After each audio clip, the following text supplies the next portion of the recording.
Okay, let's see if we might be able to replace the lower bearing on this motorcycle's rear shock.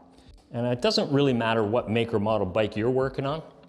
As long as the shock looks something like this, they're pretty much all the same. You're likely gonna find a needle bearing sitting in the bottom end here, right in this eye. It's gonna look something very much like this. Although yours probably still has needles in it. This one, well, not so much. As you can see here, the needles have long since abandoned their post. They are long gone. They're hanging outside in some haystack somewhere, so yeah, good luck finding those. The first part of this puzzle is going to be to try and get that carcass, that remaining shell of the bearing out of there. These are press fit into the eye here at the factory, so it's an interference fit. It's super tight in there. If you're a pro, you have access to hydraulic press, no problem. Just shove that thing into the press, a couple pumps, boom, that thing will just fall out of there, no problem at all. When you're a hobo like me, you kind of got to resort to different methods. Now, I've had success a couple different ways. First thing is you got to find something that fits that eye perfectly, sort of the Goldilocks piece. It's got to be small enough that it can go through the eye, because you want to press this thing out, but big enough that it's going to catch the edge of that bearing race. A socket works fine. You'll find one that's just right. Now, the brute force method, you just hammer it out. Put that thing like that on top of a vise, open it up so that it can pass through the opening on the jaws of the vise. I advise you put a piece of wood on there and you just whack it, boom! A couple hits, it'll come out. A little barbaric. It does work, but it is barbaric. It doesn't hurt to apply a little bit of heat to that too. In fact, all the methods I would kind of recommend putting some heat to that because it'll expand that eye. It's aluminum, so it'll open up and it'll just aid in the process. But the method that I've had good success with is just a piece of threaded rod. So you can get a hunk of rod through there, you can get a little spacer, you can put your Goldilocks socket on the one side, tighten it up with a nut on this side, and as you draw this rod through, it's just gonna pull that bearing right through the eye, no problem. Sounds good in theory, let's go put it to the test. Okay, let's give this a try, see how far we get. First thing is, I looked in the manual just before we got to this and I noticed that there was a talk about when we install the new bearing to press it in from the side that has numbers printed on the inside of this gusset. So if you look right here, right there, there's numbers on this side and there's none on this side. So that means when you put the new bearing in, it's important to press it from that side. So that tells me when we're extracting the bearing, let's go the other way and push it out from this side. Now I've already stuck some wood in here on the jaws of the vise so don't damage the aluminum on this bottom of the shock here. We'll try and be as pro as we can while we're being extra hobo here. Now you don't have to put it in a vise, it just makes things a lot easier. Step two, as I was talking about before, is it's not a bad idea to heat this thing up. So I got a heat gun here. Try and get it as even as possible. Yeah, so we're getting there. Anyway, let's look at what it's gonna take to put this mess together. You wanna extract it out that way, so I'm gonna put the spacer on this side. So we just got the threaded rod, a nut, a washer, and a spacer. Stick it through. Now, we get the Goldilocks socket. Washer, and then thread on a couple of nuts. So what should happen as this nut goes in, it should pull this socket through and take that needle bearing housing along for the ride. Should be good to go. Now, give it a try. See what happens. Before we get too far, let's put some more heat to it. Yeah, I gotta be careful here because the spacer I'm using here is a piece of PVC, so that actually, I could actually melt that. Not good in this situation. Yeah, that's good enough. Hear that?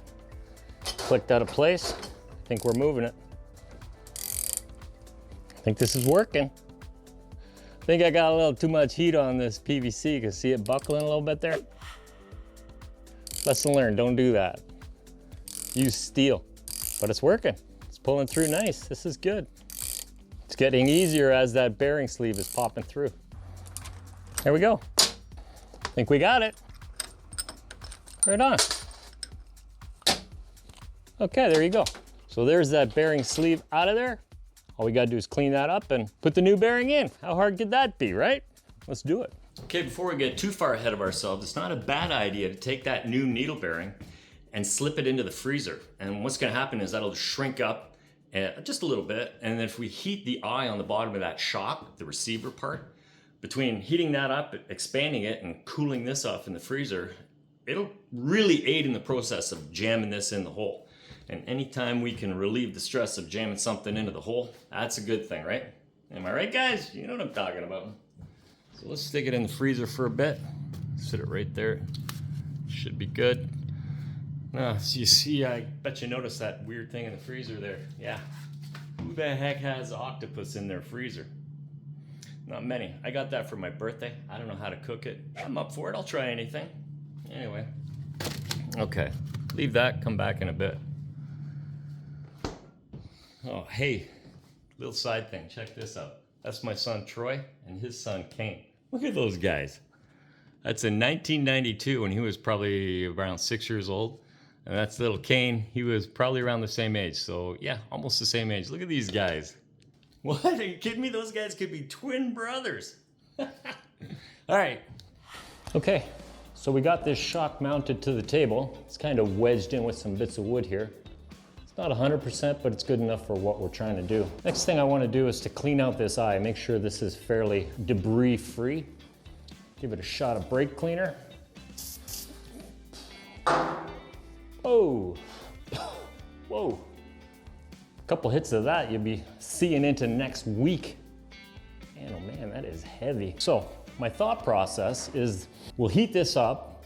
That'll give me time to run into the house, grab that needle bearing, and hopefully we can get this done so quick that this doesn't have a chance to cool down and the needle bearing in the freezer won't have a chance to warm up. I want to keep that temperature difference huge so that it'll give us sort of a maximum opportunity to push these together. Another thing to think about is we want this bearing to sit right in the middle of the eye. It does give you a measurement here. In the book it talks about installation depth of being 4 millimeters or 0.16 inches. So I've preset my depth gauge right here. So the idea is if I can make it all happen quick, get that bearing in there and prove its center by depth here and depth here. And that should get us dead center. Now, all that sounds good in theory. All we gotta do is make it happen. So I'm gonna hit it with some heat. Yeah, I don't know, if it's wishful thinking, maybe I can push this thing in. I'm thinking that's pretty warm now, so I'm gonna hit that, head into the house, grab that thing out of the freezer and see how we make out. All right.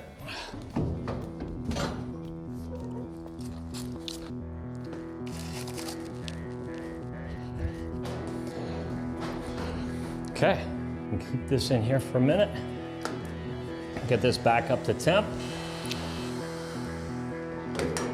All right, let's see if this works.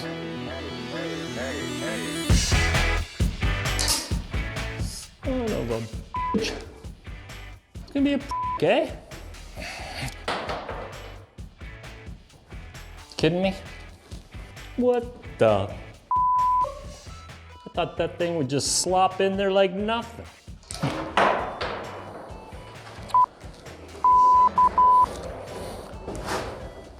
Son of a bitch. All right. Want to play hardball, eh? We'll push you in there, little guy.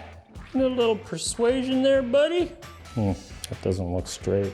You don't want that thing going in sideways on you. Back it off. She's going. We got her. Our wedge isn't holding up, but well, this is slipping, but it doesn't have to go into here, so we're okay. But this is definitely working. Not quite as slick as I thought, but we're getting there. Should be real close. Let's measure it up.